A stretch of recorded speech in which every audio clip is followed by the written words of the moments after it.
земляки, сегодня мы здесь проводим традиционный слет, участвуем в традиционном республиканском слете оленеводов. Организация очень хорошая, потому что это связано с годом села. И выражаем большую благодарность правительству республики, лично президенту Егору Афанасьевичу Борисову, так как мы давно так не собирались в оленеводе республики.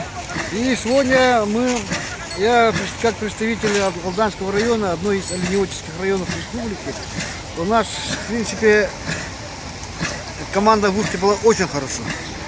И это связано с тем, что мы готовились к этому, и у нас была определенная поддержка со стороны местных властей, республиканских. Очень хорошую поддержку нам оказывает наш депутат Александр Павлович Морошкин. Он сегодня здесь тоже болеет за своих избирателей, так как за своих земляков. Мы сегодня его и поздравим. Он с нами всегда вместе. Александр Павлович всегда с нами вместе. Эти 5 лет он провел с нами.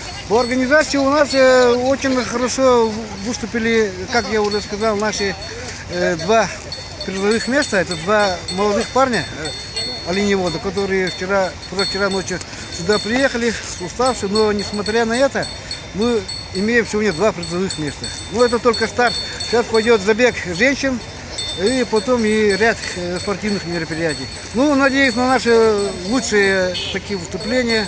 И, пользуясь случаем, хочу поздравить всех якутян, россиян, в частности всех оленеводов, которые связаны с оленеводством, с этим традиционным праздником. Желаю успехов!